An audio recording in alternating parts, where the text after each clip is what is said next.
राजेश और नीरा आज बहुत खुश थे और अपना सामान बांध रहे थे क्योंकि वे लोग शहर से गांव रहने जा रहे थे। जी हाँ, सही सुना। शहर से गांव जा रहे थे रहने, क्योंकि ज़्यादातर गांव से शहर आते समय लोग ज़्यादा खुश होते हैं।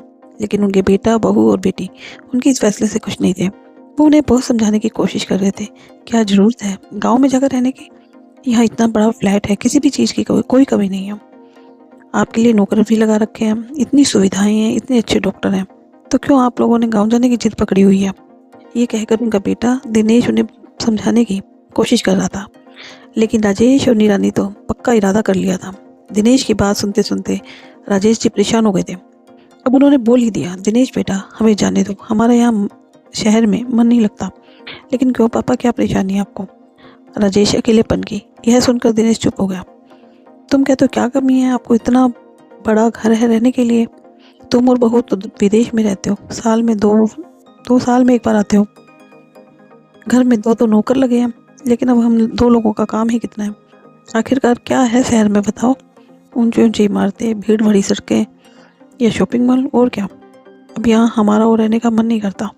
यहाँ अपनों के पास अपनों के लिए ही समय नहीं है। यह तुम्हारा इतना आलीशान खाली फ्लैट हमें खाने को तोड़ता है। और सही कहूँ तो तेरी माँ की बीमारी का कारण भी अकेलापन है, जो दुनिया का कोई भी डॉक्टर ठीक नहीं कर सकता। तेरी बहन की भी शादी हो गई है, वह भी अपनी ससुराल की हो गई। पिछले महीने तेरी माँ कितनी बीमार थी।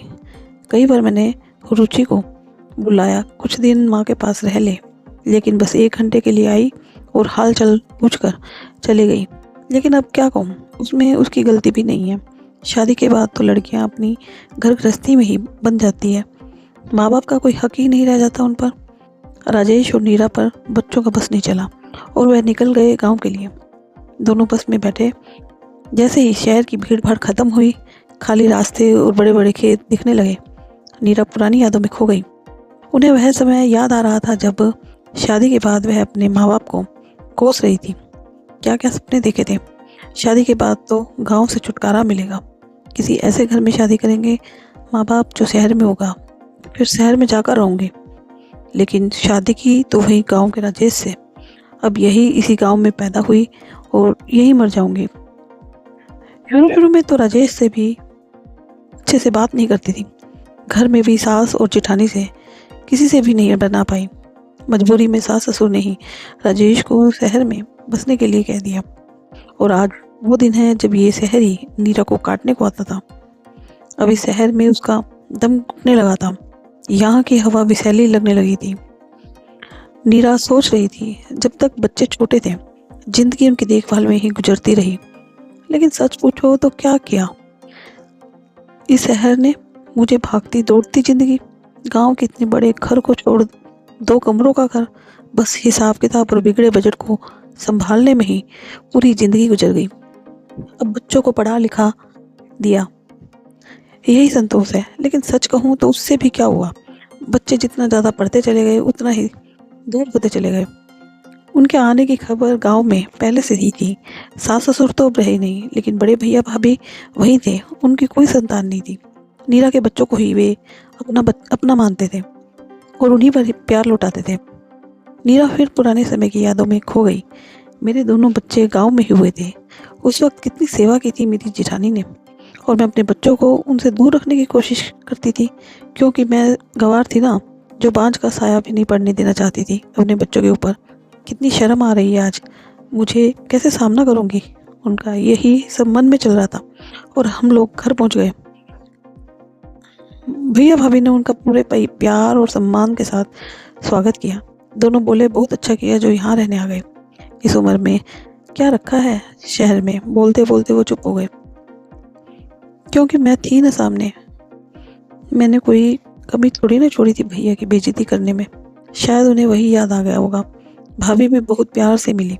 उम्र में वो मुझसे कितनी बड़ी थी, शीला भाभी, लेकिन अभी भी उनके चेहरे पर कितनी चमक थी।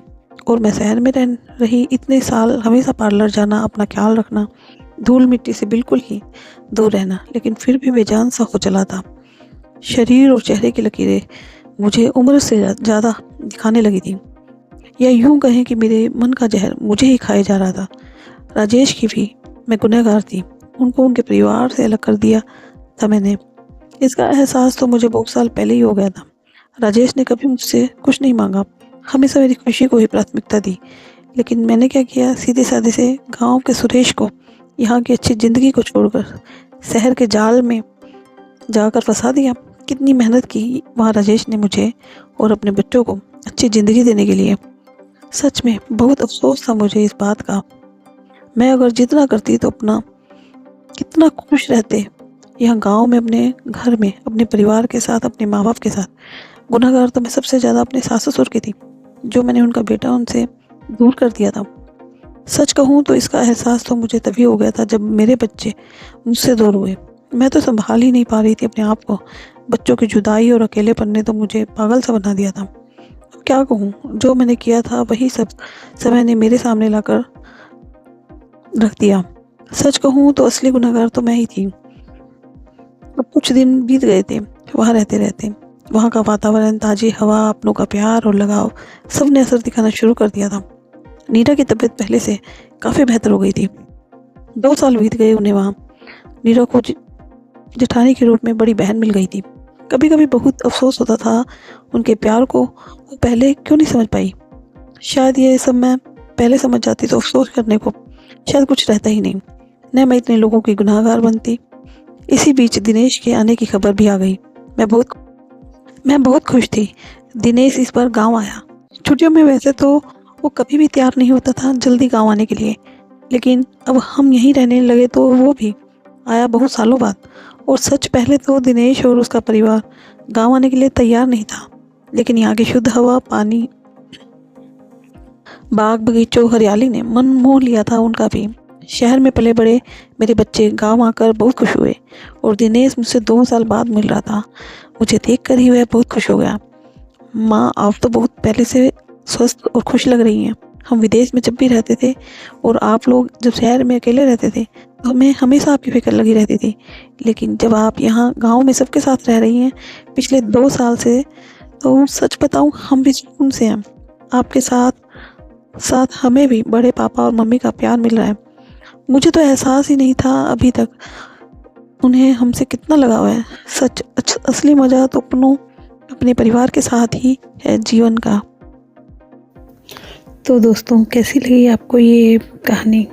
अपने विचार कमेंट बॉक्स में ज़रूर बताइएगा।